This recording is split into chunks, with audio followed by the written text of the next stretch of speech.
Good morning, good afternoon, good evening. Friends, Kevin sir back from Personal Tutor. Standard 7th History playlist आप लोग देख रहे हैं. Chapter 1, that is Tracing Changes Through 1,000 Years का topic Thinking about Time and Historical Periods. That is the last topic of the chapter. आपको बताने वाला हूँ friends. हम इस साल इंडियन सब कॉन्टिनेंट की 750 एडी से लेके 1750 पीरियड 1000 इयर्स की हिस्ट्री को पढ़ने वाले हैं. इसके पहले की हिस्ट्री आप लोगों ने 6th स्टैंडर्ड में पढ़ी है, Harshvardhan, Ashoka and all. I won't be going into that thing back again. बहुत पढ़ ली यार. अब समझते हैं. टाइम, इस टॉपिक में ये बताया गया है वक्त के बारे में. What according to you is time. Time मतलब ओके अभी some time is going on. क्या मिनट, क्या टाइम, क्या डे, क्या आवर, क्या वीक, कौन सा ईयर, ऐसा कुछ.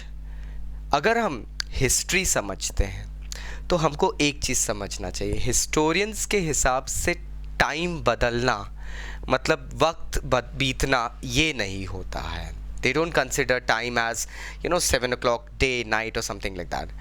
Historians के लिए, and trust me if you are interested in history, time बदलना, वक्त बदलना मतलब एक एरा बदलना, डायनेस्टीज का आना जाना, सोशल स्ट्रेचर्स बदलना, रिलीजियस कस्टम्स बदलना, एक चेंज आना सोसाइटी में, उसे वक्त बदलना, एक बदलाव. हिस्टोरियंस के हिसाब से वो टाइम चेंज होना होता है.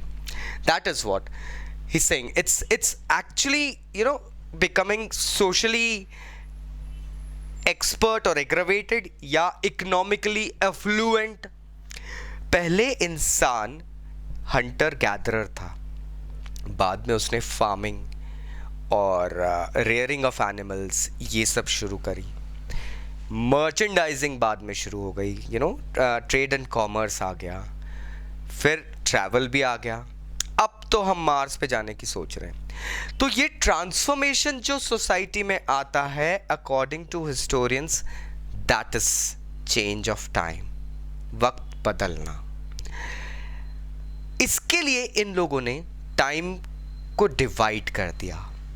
अब ये एक बहुत बड़ा एक्सपांस वाला टॉपिक हो गया. मतलब इतने बड़े एरिया के बारे में, इतने बड़े टाइम स्ट्रेच के बारे में अगर आप पढ़ना चाह रहे हैं तो इसको यार छोटे छोटे सब पार्ट्स में डिवाइड करेंगे. लेकिन कैसे करेंगे? तो इन लोगों ने इन पीरियड्स को डिवाइड कर दिया या एराज में डिवाइड कर दिया. इस पूरे वक्त को कुछ पीरियड्स बना दिए जिसे हम कहते हैं medieval age, modern age, ancient age. Eras बना दिए थे. अब यहाँ पे थोड़ी सी गलती हो गई. 19th सेंचुरी में, स्पेशली हमारे सब कॉन्टिनेंट में, like we have been suffering a lot. हमारे इंडियन सब कॉन्टिनेंट में जब 19th सेंचुरी में ब्रिटिश हिस्टोरियंस आए, उन लोगों ने देखा अरे यार इंडिया है, प्रिमिटिव लैंड है, प्रिमिटिव लोगों की लैंड है, यहाँ की हिस्ट्री को समझना है अगर, तो चलो इसको डिवाइड कर देते हैं. उन्होंने हमारी हिस्ट्री को डिवाइड करा according to the religion. Hindu era, Muslim era, British era. यहां पे एक सबसे बड़ी गलती हुई उनसे. उन्होंने ये देखा कि सबसे पहले मुस्लिम दिल्ली सल्तनत, मुगल्स के आने से पहले यहां पर हिंदू किंग्स हुआ करते थे, हिंदू डेटीज को फॉलो किया जाता था, तो हिंदू एरा. मुस्लिम्स के आने के बाद में इंडियन हिस्ट्री को मुस्लिम हिस्ट्री नाम दे दिया. मुस्लिम एरा, मुस्लिम किंग्स आए तो मुस्लिम मोहम्मदिज्म चला होगा इंडिया में. ब्रिट्स आए तो जाहिर सी बात है क्रिश्चियनिटी एंड ऑल इसका एडवेंट हुआ होगा. ये लोग ये भूल गए थे कि भैया हमारे सब कॉन्टिनेंट की हिस्ट्री सिर्फ 1000 साल पुरानी नहीं थी. We had many more civilizations. Harappan civilization तक गए हैं यार हम लोग. हमारे यहाँ पे इतनी बड़ी लैंड है. कश्मीर में कुछ होता है, कन्याकुमारी में कुछ और होता है, गुजरात में कुछ अलग खाते हैं, असम में कुछ अलग खाते हैं. तो ये चीज़ें ये लोग भूल गए थे. They forgot the diversity. हर लैंड में अलग रहन सहन, हर स्टेट में अलग खाना पीना. I am sorry I talk about food more. हर जगह लाइक अलग फ्लोरा फौना, खेती अलग होती है, लोगों की लाइफस्टाइल डिफरेंट है. So these all things were not considered bye them. This was the biggest mistake. भैया अगर दिल्ली में मुगल बादशाह है तो भी कन्नौज में हिंदू किंग या हिंदुज़म चलता रहेगा. अगर साउथ में हम महाबलीपुरम में किसी एक गॉड को वर्शिप कर रहे हैं तो हो सकता है गुजरात में हम लोग द्वारका में भगवान कृष्ण को वर्शिप कर रहे हैं. ये डाइवर्सिटी ये लोग भूल गए थे. इन्होंने मिडीवियल पीरियड को एक ऐसा ताना बाना बना के दिया और नाम दिया ये मिडीवियल पीरियड था. मिडीवियल पीरियड इंडिया के लिए इन लोगों ने इस तरीके से बताया, ये एक ऐसा पीरियड था जब पेजेंट सोसाइटीज़ इमर्ज कर रही थी. लाइक फॉरेस्ट में रहने वाले फॉरेस्ट ड्वेलर्स विलेजर्स बने थे और उसके बाद में वो फार्मिंग वगैरह करने लगे थे तो उन्होंने अपनी सोसाइटीज़ बना ली थी. रीजनल स्टेट्स, इंपीरियल स्टेट्स बनने लगे थे, अलग अलग किंगडम्स उभर के आ रहे थे. ये वो पीरियड था जब हिंदुज़म में भक्ति मूवमेंट आ रहा था, जब इस्लाम की एंट्री इंडिया में हो रही थी. और एक और चीज़, European trading companies, European traders were also entering India. So according to them medieval period was this period.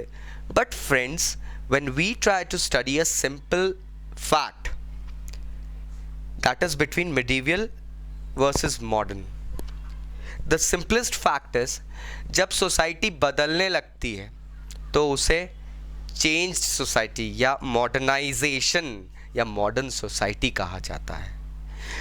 तो दोस्तों, जब ये पीरियड इतने सारे चेंजेस लेकर आ रहा था इंडियन सोसाइटी में, so how according to the British historians we could still follow the same concept of India being a medieval state, because now this was the change that was going on.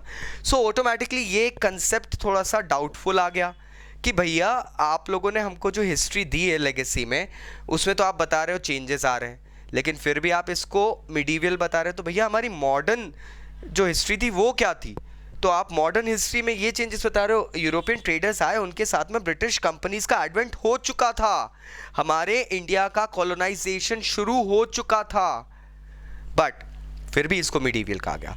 So this is how historians actually go ahead and perceive the history and geographical changes, timinial changes coming in a subcontinent. I hope now you got the crux what I'm trying to tell you.